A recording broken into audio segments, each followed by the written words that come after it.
You're listening to the 2017 Nelson Arts Festival Page and Blackmore Readers and Writers Programme. This is a panel session on the arts in Nelson featuring Anthony Burt, John Paul Pochin, Philip Wollaston, Fleur Woods and Josephine Cashmail in conversation with Paul McIntyre.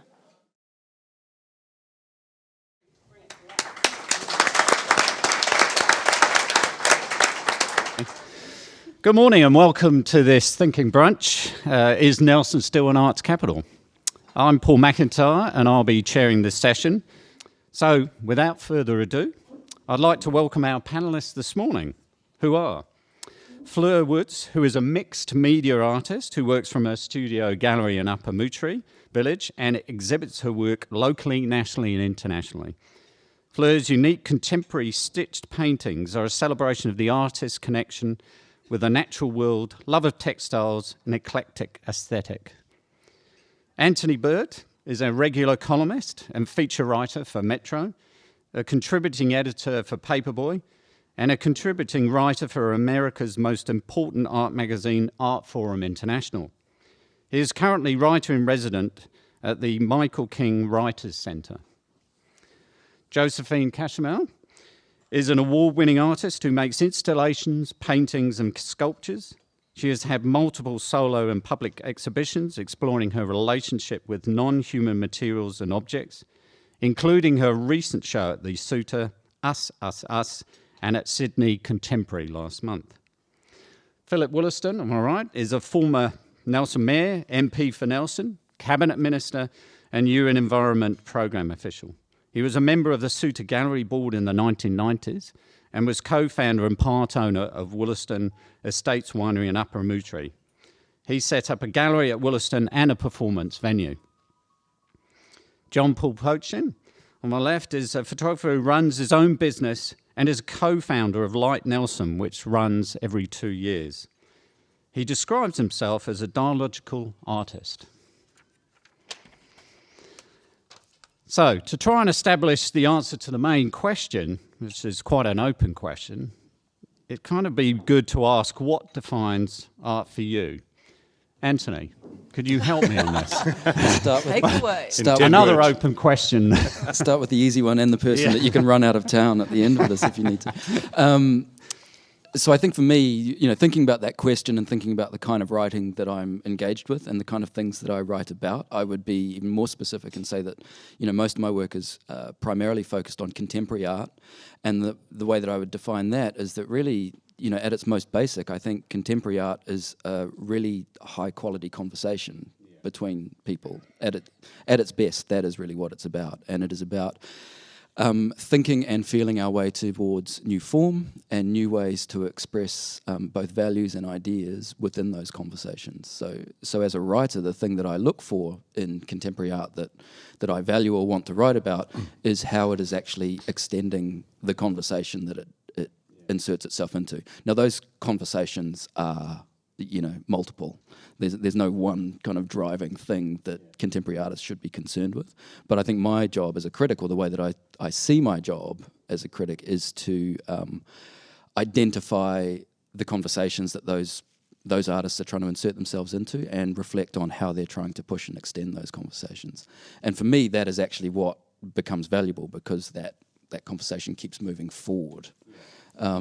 So that is really what I look for at its most basic. It is not that I like that and I don't like this in terms of what the stuff looks like. It is how it is doing that thing. Yeah. Josie, from an artist's point of view? Wrapping around exactly what you were saying. For me, making art is a chance to have a really good think.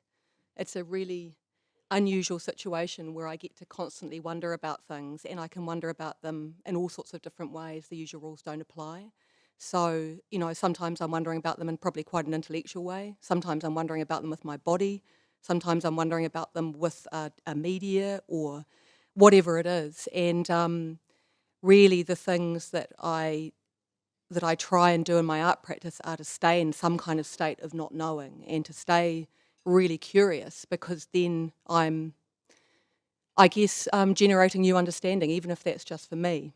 And the kinds of things that I make kind of embody all of those questions. some of them are visible to people who look at them and some of them aren't, but they are certainly kind of artefacts that cluster all those things together. JP, do you have any thoughts on that? I have an extremely broad view of art, and that's what Nelson was about expanding what we view as art, and also how we perceive an artist, really. Who's an artist, and where does those lines stop? I remember once a friend of mine commented on something I'd made, and she said, "That's really cool, but is it art?" And I thought about it, and I guess I just didn't mind. I enjoyed creating it. I enjoyed the reaction it had from people, and I guess the question doesn't really concern me too much about what is art. And I think we'll just keep making stuff. Yeah. Getting people to think is what it's about. Absolutely. Fleur? Yeah, I mean, art for me, from an artist's perspective, is life. It's everything. It's intimate, actually. So I kind of feel that art is different for everyone. So when you say what is art, I don't think there is a definition, particularly apart from your own. And my own is, I suppose, that art allows me to do things visually that I might not be able to do in other ways, talk about things that I care about that I probably wouldn't easily be able to do in words or in another format. So, yeah. And Philip? Yeah, I mean, I think art is one of those terms that has so many nested definitions. You can come down to the intensely personal. I mean, being the token oldie on the panel, Hold on. for me, it's visual arts of the mid 20th century are sort of what, and back to the Impressionists are where my immediate appeal is. But I mean, art is as broad or as narrow as you want to make it. I mean, the visual arts, yes, the plastic arts, the performing arts, they are all sort of art in a box, if you like. But you can keep on going back. You can drop the capital A off art and say, there's the art of living, there's the art of conversation. The art of conversation, as Anthony says, goes full circle, comes back into art with a capital A again. I mean, art is whatever you want to make it.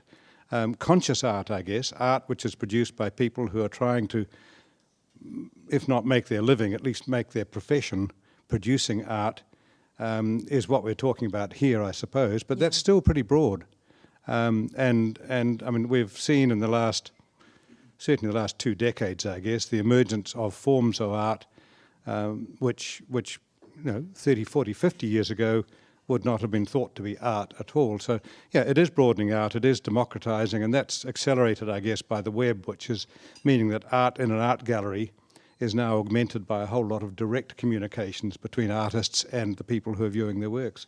So, yeah, it's pretty broad if you like it. Yeah. I think that's an important point about the web, but I think also the other thing that's happened over the past 20 years, which is really important for understanding where art is at right now, is the globalisation of it and the massive expansion internationally of both the art market and what we might call, I guess, the arts infrastructure. You know, whether we look at the biennales that happen around the world or the art fairs that happen around the world. And what's really interesting to me as a writer is how much of that is directly tied to the sort of free market economic changes that we've witnessed over that same period. You know, so actually the expansion of contemporary art goes hand in hand with the kind of free trade globalization that we've had over the last little while. And whether that's the right thing or a good thing or not is a huge point of conversation. I was just going to damn, you've spoiled it for me. But I think it's an important thing because both the economics of it and the politics of it are really important things, I think, for people within the arts infrastructure to kind of navigate and negotiate and have a position on. And I think that that's something that artists are more and more reflecting on at the moment, given the state of the world. But, maybe that's a broader conversation. Well, it is, isn't it? Yeah. But around that, so that's a very good point around the economics and things. I mean, in terms of, Philip, you would know in terms of Nelson over the period, being the elder statesman, as you pointed out yourself. I like the statesman. How has that sort of changed, do you think, in Nelson? Well, that's a difficult question. I mean, and has it changed? I mean, Or evolved, I suppose. the elephant in the room that we're all avoiding is the question which was posed to us. Yeah, I'm going to get to that in a minute. Okay, all right, I'll leave that. But I mean, it has evolved. I mean, bringing it back to really personal, as you suggested. I mean, the suitor has a lovely collection of Tos Williston paintings. In the 1930s, he couldn't get hung there. So, I mean, it does evolve, and it's partly about evolving tastes, but probably more than that, it's about evolving power structures. Yeah. I mean, who runs the show? Yeah. And certainly, back in the early and mid 20th century, there was a pretty powerful and self-selecting clique in every city or town who ran the arts in effect, and who said what was good and what wasn't good.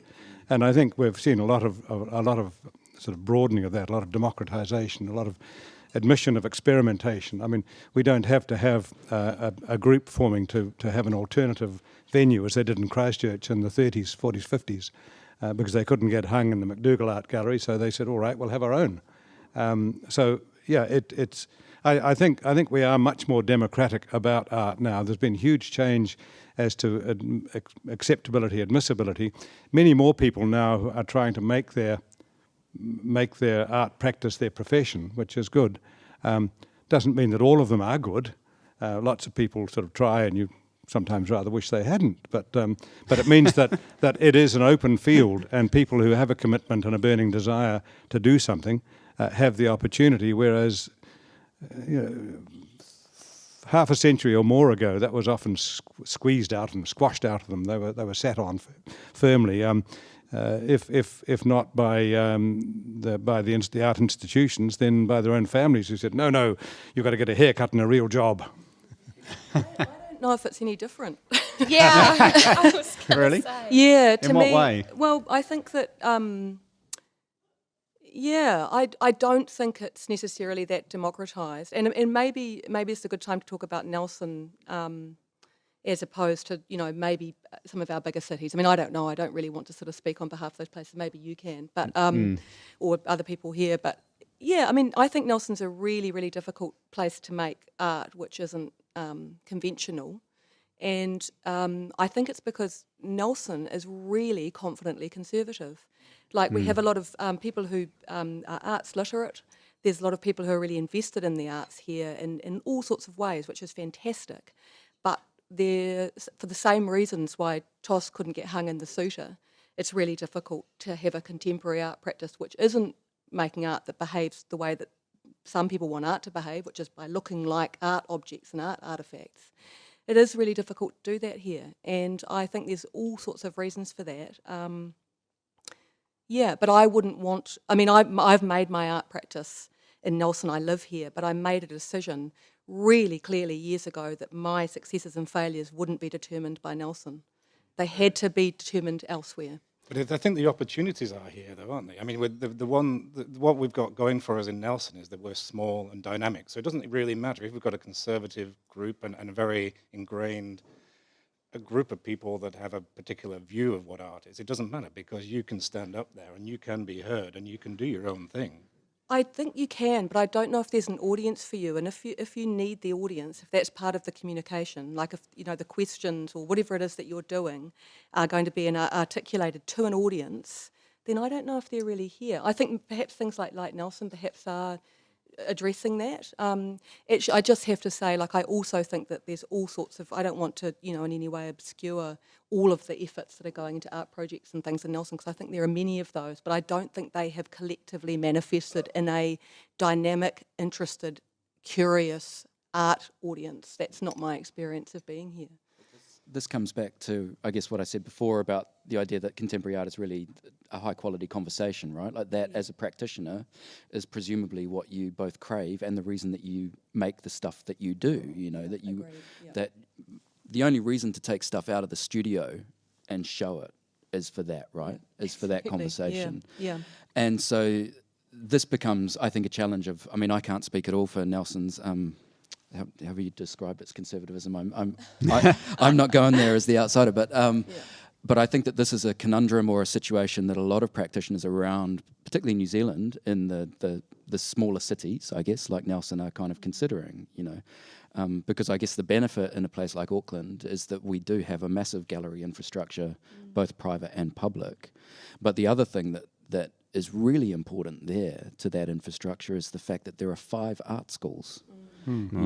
So Auckland is a city of 1.4 million people. It has far too many art schools, frankly, but what that does is it doesn't create a litany of professional artists and galleries that are stuffed with amazing art, but it creates an audience, and it creates that conversation, and so people who are kind of conversant with the things that you might be making. So that's I think one of the challenges that I perceive of being in these smaller centres. But that's one of the things I constantly try to talk to people about, that art is a conversation. It's not what happens in the studio, it's what happens when that stuff leaves the studio. That's actually, for me, that's where the art bit happens. Yeah. I can kind of relate to, I can kind of relate to both of you guys, Josie and John Paul, because I sort of know what you're saying, John Paul, in the sense that I feel like Nelson, you can just make stuff and create yourself in a small town. You can kind of do that. But I totally agree that there's not the audience for you once you've done it. And I think that was probably one of the most disappointing things for me personally when I first sort of thought, okay, I'm going to do this thing. I'm going to call myself an artist and have a gallery and try and make it work, was that I then had to go away from Nelson in order to make it viable. And I kind of get that. There's population and all of those factors involved. But I do feel like there could be, a more dynamic approach to encouraging people's interaction with creativity in Nelson beyond just having fun. I mean, having fun is awesome, but beyond that would be something kind of exciting. And I think some other small centres are doing that a bit better than us. In what way? Yeah. What other centres do you serve, Anthony? I think there's certainly places like Whanganui at the moment are really a big focus for a lot of people. But frankly, one of the reasons that Whanganui has become a focus for a lot of artists and curators and people who want to move there is because you still can get a house for 150 grand. And a cheap studio. And a cheap studio, and you're still reasonably close to Wellington, so a lot of Wellington people are kind of going to Whanganui, but a lot of Aucklanders have moved there as well. I think there's a lot of talk, obviously, about New Plymouth and the Len Lion. I think that might be something that we'll talk about more extensively. So I think it becomes a dangerous thing of going, well, let's compare Whanganui to Nelson or, any of that sort of stuff. But I think that one can never get away from the way the realities of economics drive certain decisions about where one lives, particularly when one is doing something as precarious as trying to be an artist, So, and certainly one of the things that I think is happening in Auckland, which is very difficult to witness, is the fact that art students can't really afford to live there. And they can't afford studio space. And the ones that are there have to work 40 hours a week in a cafe, and so their practice suffers. So there is a really strong case for saying, how are we supporting the arts nationally as well as specifically in Nelson, so that we create an environment where people can make their work. Ultimately, that's what needs to happen. Because it is heartbreaking seeing an artist who has got heaps of potential at 21, but because they're making coffees for 40 hours a week, they just haven't got the time, So that's where some of these, the smaller centres, I think, potentially have a huge part to play. Can I say that I think the thing that kind of kicks into gear after that is the sort of risk of having an art practice which has to make money. And, for some people that's really important. It's really meaningful to them that they do sell their work, but I don't think that should be confused with either ambition or success, because they're really not the same things. And it's interesting. Like, I think there's it's really difficult. Some of the artists that I know, who you guys would all recognise their names and they're really successful, probably make less money than some of the local artists who I work in Parker Gallery. Some of those local artists who sell work out of there are probably making more money than some of our most esteemed national artists. And it's, Yeah, I think that kind of the commodification of art and the intensity of needing to try and make some kind of money out of your art practice is really problematic. For some people it works, and for others it's really essential it doesn't. In fact, often their art practice is really posing questions of the commodification of art, and it's working in a really contrary way to that and trying to push against that. So we have to find other ways to look after those artists who are making work which isn't intended to sell and never will. That's not sort of particularly sort of a Nelson thing or even a 21st century thing. I mean, I think it's always been the case that in chocolate box tops sold, and emerging, challenging art didn't. So, I mean, your Wollastons, your Lusks, your McCanns picked apples or picked tobacco or whatever for probably more than 40 hours a week often. I mean, so I think, and you go back and back and back, and you find the same thing, that you get the tip of the ice, the tip of the pyramid, which may become successful, artists who may become successful in their own life, but they are the tip of a pyramid, and that's not about the conservatism of any particular community. It's about the conservatism of humanity generally. I mean, we are basically conservative animals. That's why we've evolved. We've evolved that way because survival was easier that way. And I think that Nelson's biggest problem, coming back to Nelson, is that it's a small place. And so I think the literate art market that you referred to, Josie, is always going to be a small percentage of the population, whether you're looking at Paris, New York, Auckland, or Nelson. But a small proportion of Nelson or Nelson Tasman is a very small number indeed, and I think that's part of our problem. And so the danger is that if you need to sell something to survive or to feed your kids, are you going to you've saturated the local market for your art? So what do? All right, are we going to try and be a tourist mecca for people wanting art? That isn't generally the most challenging or best art that's produced, stuff that's produced specifically to sell to tourists. So it's a conundrum, and it is the problem of the arts generally, I think, always will be. I think going back to the tourist aspect of it, I think one of the issues that we have is that we seem to have to constantly be justifying art in that even if you're not doing it to sell art yourself, you have to justify it will it bring tourists into Nelson? Will it bring people into shops to buy stuff?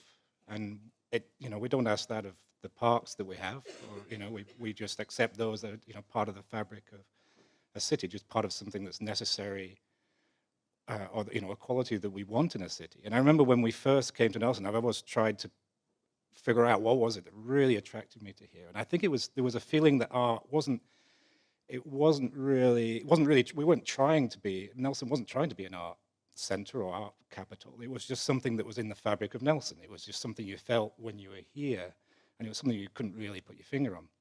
Now we seem to be having to say, well, this particular art project, well, we're going to justify it by doing this. We're not tripping over it in the streets as we should be. We should, it's really hard. But there are some great things that are happening here. I look at some of the, when there's the opportunity to put street art, those big paintings on the walls, and that was just a little crowdfunding project. It was wonderful to see. And that's every time I go past those, and some people like them, some people don't, but they're there. Yeah.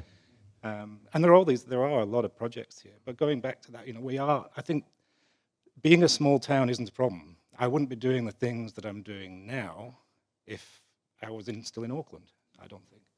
Yeah, I totally agree with that. I think this is a great opportunity here. And even if you grow it, even if Nelson just becomes the seed of ideas that then go elsewhere, that's great as well.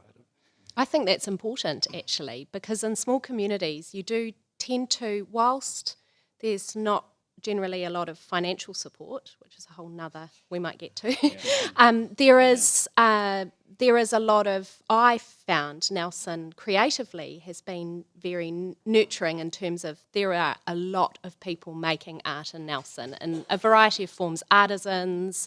I mean, if you're thinking of art in a really broad sense, Nelson does boutique really, really well. And I kind of, you say that it's the creative fabric of Nelson, and I totally agree with that. That's partly why we moved here too. But I think when we talk about Nelson, when we promote Nelson, we don't make that obvious, that's a part of who we are. And so I kind of wonder whether, as a community, we really value creativity. The Nelson Arts Festival clearly values creativity. They work exceptionally hard to put it on every year. The locals love it, but then do we feel like we're done, and then we have like Nelson, and that's exciting. We have lots of little events, little pockets, little moments, but we don't maintain that through the year. So if Joe Bloggs turns up from Wellington, walks down the main street, do they feel like Nelson's creative? I don't think they do. I probably wouldn't. I think a lot of people turn up and they are here because they believe Nelson is an arts capital. Like, it's the most remarkably long tail, given that this thing sort of started, in the middle of last century, really, like that, and has bedded in. It's like, if I was being cynical, I'd say that's outrageously effective branding. Yeah. And despite everything, it seems to, people are still turning up, and that's the experience they're after. And yeah, I don't know. I think you guys, your experience of it is, probably a bit different to mine. There's aspects of things I've seen in Nelson which I think are really fantastic, but I think that I would feel very differently about Nelson if there was a really strong public art program. And I don't mean sort of permanent sculptures. I mean, things that happened in our streets. They might be temporary and ephemeral. They might be there sometimes and not there other times. And I can think of other examples around the country, like International Parking Day, which, happens in parts of New Zealand where, it's about reclaiming public space. And, so car parks, they are in public space, but they're not. They're metered and paid for. So artists are taking over a car park, and whatever the project that happens in that park that day really changes your experience of that city and your quality experience of an urban space. And, art on walls is fantastic, not just, paint, but, sculpture and plants and whatever it is, interventions of all sorts of kinds. Like, that for me would probably really change how I felt about Nelson, more than things which belong either in, these sort of slightly, like, as you say, like fragmented events that might happen, many of which are very good, including things like the Nelson Art Expo, which is just wonderful. What do we need to do to, create that? We need a really good long-term plan with our city council. Yeah. I remember, yeah. Could I pick up on that? Please. Thank you. Clap, I didn't mean to cut off your applause, Josie. You deserved that's it. Okay. But no, I mean, I'd like to pick up on that because I think that, when I looked at the question, is Nelson still an arts capital? And I thought, well, there's a first of all, there's a premise put in there that we once were, which is not too sure about that. But also and also what begs the question: what is an arts capital? I googled that, and the first thing I got was a loan shark offering me money. So all right. Well, anyway, but coming back to the public program, I mean, what are the things that define Nelson amongst our peers, the other small cities in New Zealand, the New Plymouths, the Wanganuis and so on? One of the most significant ones is that we actually have the meanest councils, and I put both of them in terms of funding for the arts. Okay, the City Council put a lot of money into the redevelopment of the Suter Gallery, which is good. I think it's a great result, and it was a generous contribution. They didn't have any option, but that's good. But in terms of operating funding, it is almost zilch. It's zilch from Tasman, almost zilch from Nelson. In terms of acquisition funding, it is zero, totally zero. Now that is very unusual for any city with a significant, or a gallery that it claims to be significant, a public gallery, to have no acquisition funding there. And I think there's no investment in the present or the future, which is really sad. And it's something that various people, myself included, have tried to change at odd times with no success. But I think that it really makes the question, which is not a question usually asked by artists, I have to say, in my experience. It's a question. The claim to be an arts capital is one of those things that you will find from coming from the mouths of tourism publicity officers, of local boosters of one sort or another, chambers of commerce, tourism operators, and local body politicians. And it's a bit try-hard, I think. The whole definition is a bit try-hard. If we... Let's not leave it to council, though. And I have these wonderful conversations with Mike Ward, and he often points these things out. if we wait for council to, tell us what to do or give us the opportunity, we're not going to get anywhere. Everybody in this room has the opportunity to go out today and, do something that will be creative or, help the city in some way. And we've got a lot of spectators here, I find. And, if we do want, if we value our city, we all need to make a little bit of effort and create those opportunities. And don't wait for council to do it or somebody else to do it. We always have this, if somebody did this, wouldn't it be wonderful? They say, well, why aren't you doing that? Well, my feeling is the artists are. Like, we're working really hard and we're really poor. Yeah, we're trying to make a living. It's, There's not a lot of time for random you know. installations sometimes when you're Yeah. trying to pay the rent, you know? Yeah, But and that's one aspect of being an artist, isn't it? That's I don't use it to pay the bills, except the photography side, I guess. But everybody here can be an artist to some degree. And if we're looking at that broader, the fabric of Nelson, of are we an arts capital? But as I came across the same conclusion as you, is that, well, were we ever, and does it really matter? But is it? It should be that we're creating a city that we enjoy living in. There's a reason why we moved here. A lot of us chose to be here. Yeah, I mean, heaven forbid that I should be interpreted as having said the council should be telling people what to do. No, but creating more opportunities. They can for certainly people make to it do things. easier. Now, Yeah. there is public funding on art acquisition in Nelson, and it's generally council committees deciding that they will buy a huge sculpture from Yes. somewhere else in the world or somewhere else It's a mistake. that actually isn't that good. Yeah.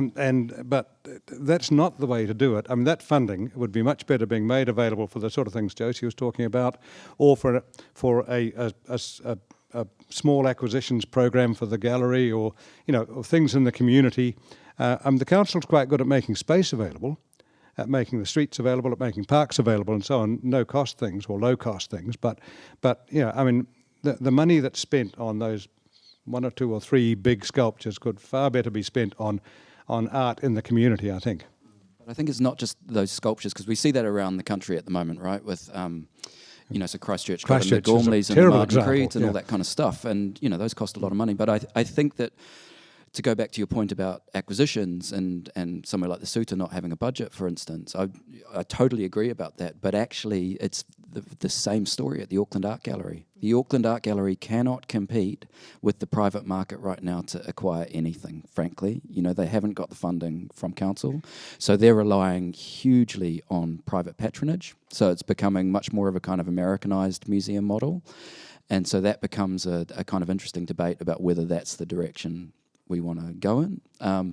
But also, I think that what we have seen around the country is a little bit of almost like a space race, so to speak, with the regional centres, with the galleries and museums that are being opened, And so what councils around the country are doing is they're spending tens of millions on a building, and then they have what are often very beautiful buildings, actually, but as you say, no budget to fill it with, not just with acquisitions, but with a program.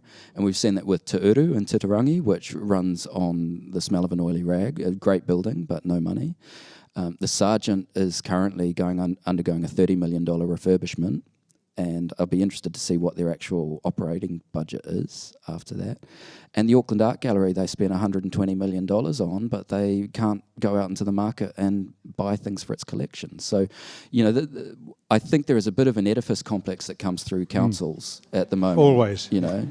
And so everybody's getting this kind of big building, and they're going, look at this. And the tourism marketing, they go, come to Nelson, come to Auckland, we've got this amazing art gallery, but what happens when you get inside the walls? And I think that there has been a big swing, I think, from the makers in terms of funding to the buildings, and I think that is something that really needs to be addressed at a national level. I can't speak for the Nelson Council, obviously, but nationally this is something that I've observed, that beautiful buildings, no money to put anything in them. It's a great opportunity there, though, isn't it? To get emerging artists in there and start thinking more broadly about. But the problem is, then councils tend to think in terms of metrics, and they think in terms of feedback. And so rather than, and I think this is what you're talking about before, Josie, that we have to get to a situation where we understand that the art of our time is a valuable thing that we must support as a kind of civilizing tool and as part of democracy. And unfortunately, we have, and it's not just with councils, it's with Creative New Zealand as well. Everything is measured by metrics. And so that creates a kind of self-fulfilling situation where things can get conservative about what they fund. I totally love that what you're saying about art being valued by community as something that is sort of vital. That's something I really wanted to talk about today, because I sort of feel like when we're saying, is Nelson an arts capital, I don't know whether that even matters, but do we value the arts in Nelson? That is the most important question, I think. And if we do, then I sort of feel, looking at it from my perspective, when I look at the people who sponsor events, arts events in Nelson, they're often quite small businesses who are digging deep to do it because they believe in it. We've got some pretty decent primary industry in Nelson that I don't know really comes to the party very often for the arts. And so as a community, if we were kind of saying we really value art and artists beyond tourism and beyond, as a way of life, as a day-to-day interaction,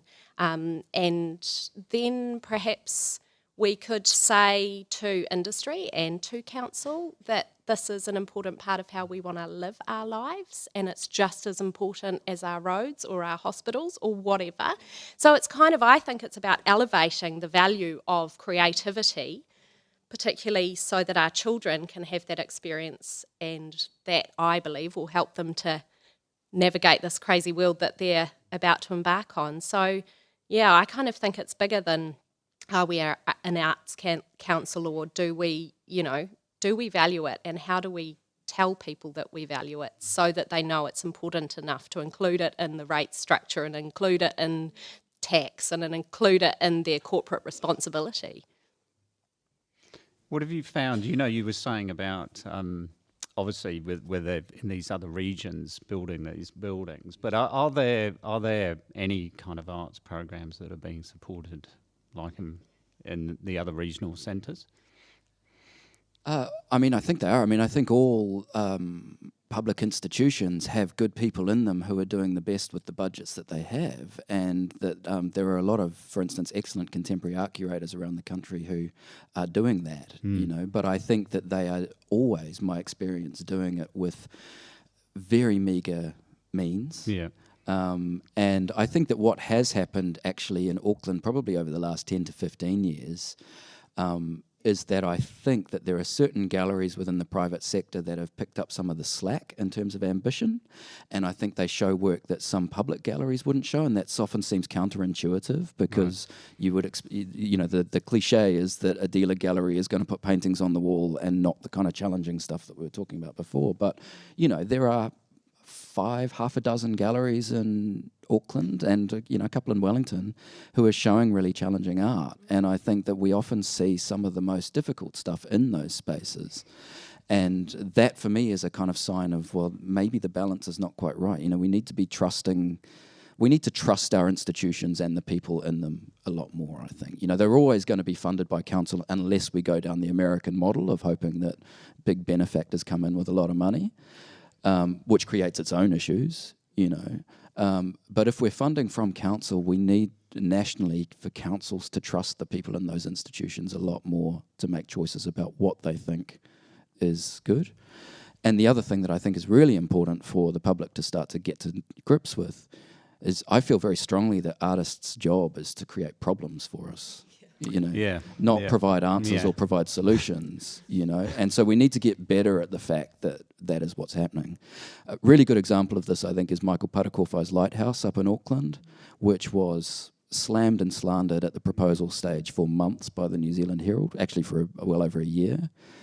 It's a big, complicated, interesting, challenging work, and the city has absolutely embraced it, because what Michael did in making that is he didn't underestimate the intelligence or the curiosity of the public, and I think that our councils often do. Would that be the same here, do you think? Because there's often a little, when the sculptures go up here as well, you always have that great debate of Yeah, well, I think it is to a large extent, but I also think we, as a country, I think we are moving forward slightly, and I think back to the days in the 50s when the Auckland City Council vetoed a gift of a Barbara Hepworth's sculpture, and they, I mean, it wasn't going to cost them anything, but they refused to have it. Christchurch City Council refused the gift of a Francis Hodgkins painting. They vetoed it. I think the gallery director had a hand in that because Billy Baverstock wasn't the most liberal or forward-thinking of gallery directors. But I mean, I think we have moved some distance, but only a very small distance. And I do think that we do have some distance to go. The problem I have with the rather small public sculpture program here is that the decisions seem to be being taken by bureaucrats and or councillors without reference to anyone else as to whether that's a particularly good example to have in that place or elsewhere, and B, whether a very small number of large and expensive bits of sculpture are the way to foster the arts in Nelson. I mean, I think It's just such a misunderstanding of the potential of what art can do in a space that you move through every day. I mean, I don't know how other people feel, but one of the most exciting things for me is the Wellington Civic Square, Paramatchit Bridge across. I just feel good when I go there. I feel excited. I feel like I'm in a place where it's for creativity. It's for, changing the way a space can be. And I think those kinds of things are really important. And I also think the other things that are important are the things that can be in a public space that you just encounter. Like I had this fantastic experience at Auckland Art Week with my husband, Grant, and Rosa. I think it was a couple of years ago. We were just passing through a space and hit about 5 amazing art projects, including things like down an alleyway, a life drawing session, and you could just join in, sit down and sketch. And Rosa's still got some of those pictures on her wall. We still talk about some of those things, like a guy who was in a sort of a tall, skinny pyramid ply box, and he would make drawings for you and have a chat. Like, just wonderful projects. Like, I don't think there's a shortage of interesting artists who want to do things. I think there's problems about receiving them and finding structures to support them and get money for them. And we could do that in Nelson. Like, I really believe we're a little kind of, concentrated hub. You could have an experience of walking through Nelson every day that completely blew your mind. Yeah, but what are we waiting for? Yeah. I mean, it's coming around a corner, walking around a corner and being surprised is the thing. Pleased or challenged or whatever. Yeah, public So how do you statutes do do but that. why haven't we done that then? I mean, I go back to the paintings on the wall, the street art, and they're enormous scale, and that was a crowdfunding. Nobody waited for the council to say, "Can I have some money for this?" Or, so why are we not creating things that we're essentially tripping over in the street?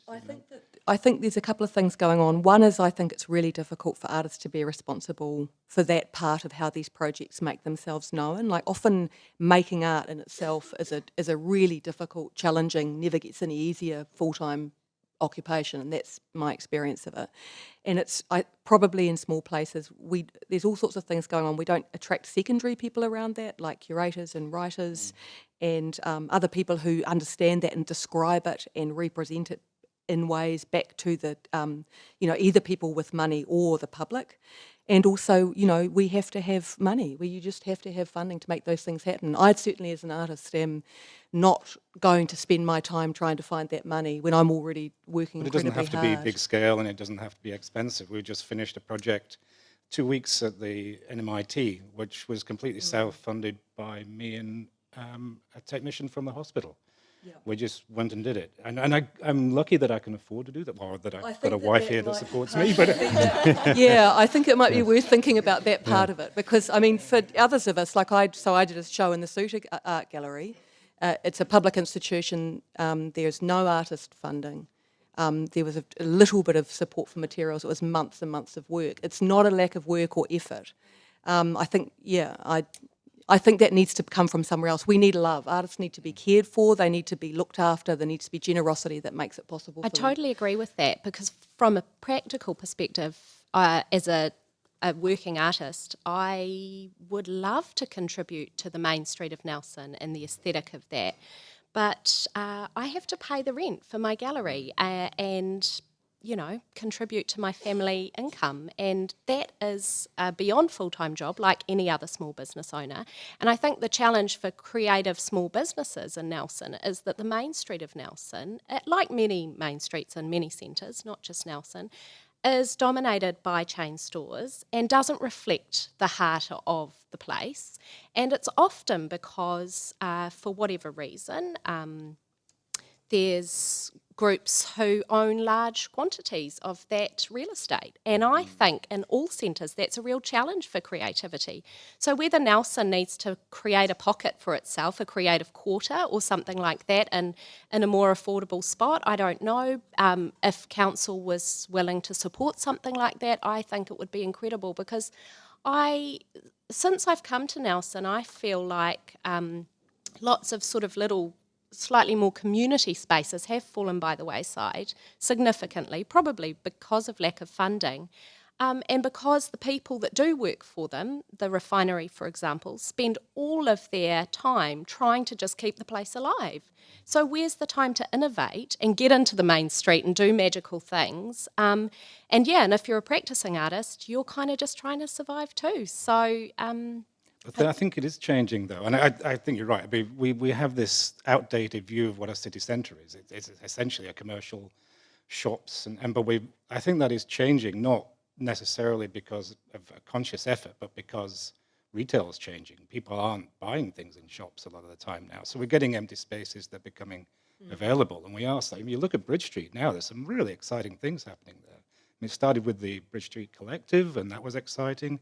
But you look at the place that Ishna's got, that whole, it's like, where did that come from? There's a whole upstairs there, and theatre, ghost theatre. We've got, where the nightclubs are, and that's been a changing culture as well. But it's created opportunities, and people have gone in there, and they're creating new hubs for artists.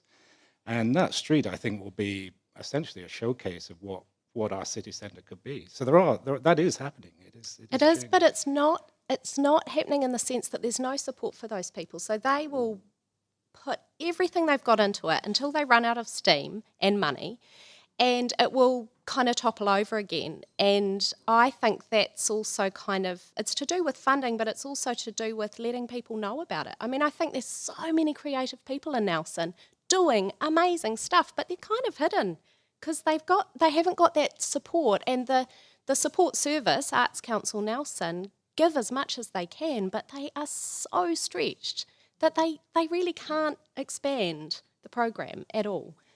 Well, guys, I think it is happening, though. I do think I think it is changing. I hope it is. I hope those it people is. that, and if you think about what we had before, and the collective, we had all these, the creative people that were working from home, and it started drawing people out.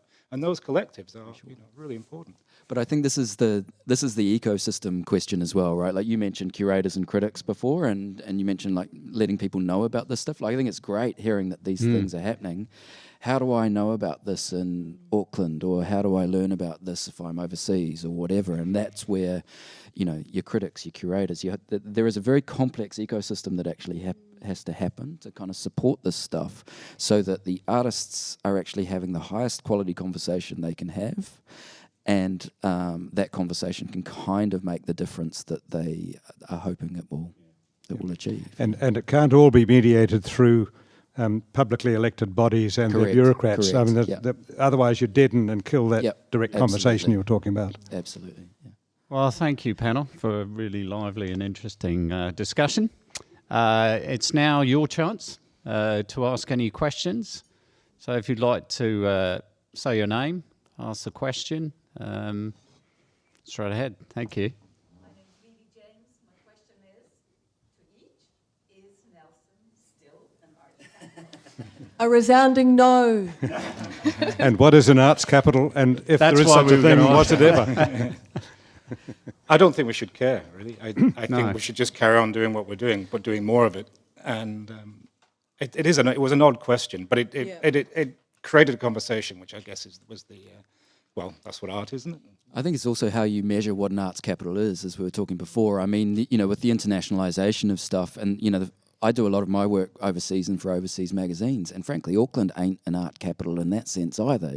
So depends on how we're measuring and how we're valuing it, I think. But I just did want to say something about this week, because I've been, I came down yesterday and I've been so impressed by the hosting and the quality of the events and the quality of the venues and things as well. So, if one were to make steps towards being an arts capital, I would double down on this thing, man. Like, I think it's fantastic. So We should keep saying.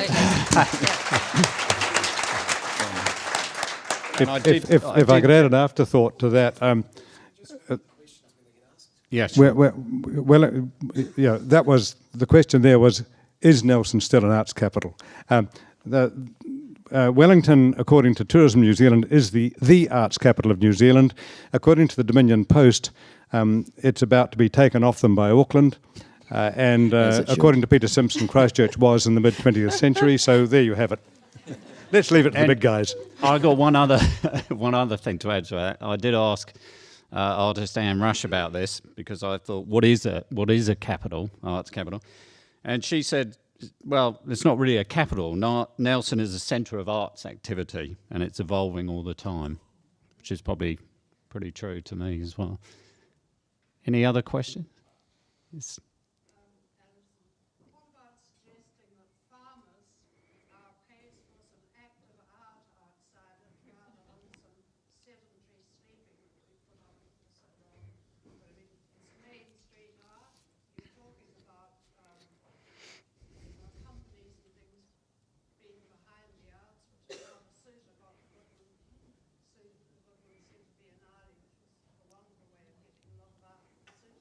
So we're sort of asking whether farmers should be actually supporting the arts and putting something outside, rather than Honi Mahiki, who's been moved on by the council. Well, has anyone got to say anything? And others. Yeah, I mean, I've asked myself whether Honi Mahiki was actually an art installation. I mean, certainly he fits all the criteria that we've had here today: challenging, original. Makes a conversation. Yeah, certainly it caused a conversation. Supported by the council. You mentioned was it the Suta Biennale that you mentioned just then as well? That was something I do want to mention as well, is that those sorts of events can be really good, but the other thing that New Zealand needs more and more and more of is artist residencies. And those are an extremely affordable way for a city to create a dynamic program and new exhibitions, and also, frankly, to acquire works for the public collection. So the Sergeant has the Tiley Cottage residency, and as part of the deal for that, the artist gets 6 months or whatever, but they give a work to the collection, and as a consequence, particularly the Sergeant's photography collection has some really great contemporary works that they may not otherwise have been able to afford, but those artists are grateful enough. But that's a key thing. It's like the time and the space, as you guys all know, to actually make and to have somebody support you do that is extraordinary, and it is so much cheaper than running a big museum as well. I mean, I know we need to do both, but it's a really important way to bring energy in. And also, those people tend to be eternally grateful for that opportunity. So when they go back to wherever they are, that's a lasting connection that you've got, and not enough cities. It's not a Nelson thing. Not enough cities around the world, around New Zealand, are thinking about this as a. That was one of the things I had also as a suggested solution. Like in New Zealand, there is a tiny amount of residencies, and there is this group of artists who compete furiously for them because they're so precious. And you can look really clearly at those artist residencies and the trajectory of the people who've been allowed that time, and they've been just hugely useful for them to go and be engaged in the residency. And they've also usually formed relationships with other artists in the community, presented other ways of making or possibilities which might be really significant. They're just hugely valuable. And Nelson, how many people would want to come here? Of course they would. I think when you're talking about the main street and retailers or businesses interacting with the arts, there's some sort of quite surface level stuff that goes on with art and windows and things like that, which is lovely. I mean, it's wonderful. It's all part of it. But I really believe that it still comes back to that more fundamental conversation about how we value creativity, because if we all as individuals acknowledge it as a valuable part of our lives and as important, then it's a lot easier as an artist to proposition a business and say, hey, come on board with me, this is going to be exciting and this is valuable to you as well. I mean, if we value creativity in our education system and in our lives, then it allows us to kind of, I guess, have a bit more of a value argument to say, hey, this is worth it. Even though it might not mean that you make extra sales that day, this is worth it for the longevity and the health of our community. This is getting off the subject, I guess, or well, certainly off the question, but I mean, I love that, going back to when you mentioned house prices and there was sort of a collective sigh in the room, which is quite interesting. And it's a really valid point. I mean, that will drive who we have in the city. And we have at the moment a very mixed city.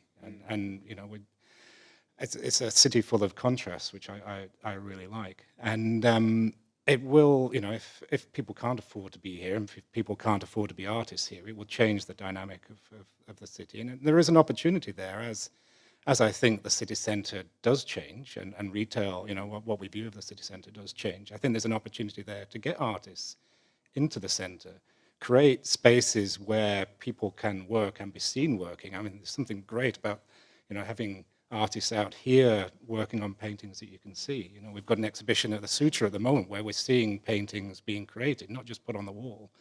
So, you know, even if you're looking at it from a tourist point of view, there's an opportunity there to actually say, get it out into the open, celebrate, you know, artists. It needs to be, because I spend a lot of my creative life interacting online as opposed to, I do have a gallery in the Mootery and I love it, and I love interacting with people face to face there, but the biggest part of my business is beyond Nelson, and it's online, and I posted something on Instagram this morning to say that I was coming here and I was kind of nervous, and lots of people commented saying, oh, you'll be fine, and all that stuff. But also, interestingly, lots of people from all around the world commented saying, hey, I think Nelson's so creative, I can list this, and this artist on Instagram. And I thought, wow, none of them you would be able to go and see if you came to Nelson. So there's people, when we talk about tourism, you can follow these amazing creatives in Nelson, but you can't actually access them easily, and that's genuinely because they just need to work from home to be able to survive and then sell their work mostly elsewhere. And there are fantastic events. I totally agree with your enthusiasm in terms of opportunity, like absolutely, but I do really think that from a practical day-to-day perspective, there's got to be a little bit more backbone and more value so that, yeah, when people think of us as creative, they come and they see it and they know it and it's there rather than odd little random events popping up. That's a great point to end on. I was going to. We do have. Or not. Thanks, Philip. We do have more. We do have more dots on the Arts Trail New Zealand site than I think most other provincial capitals do. So we've won something. Yeah. Well, thanks again to the panel, and I'm sure this is a discussion that we can carry on and needs to carry on. And I found it really interesting to talk about it. And so I'd also like to thank, obviously, all the panel. Thank you for all coming along this morning. I hope you all got something out of it. To Page and Blackmore for supporting the Readers and Writers Festival. And finally, a big thank you to Naomi Arnold for organising this part of the festival. And enjoy the rest of your weekend.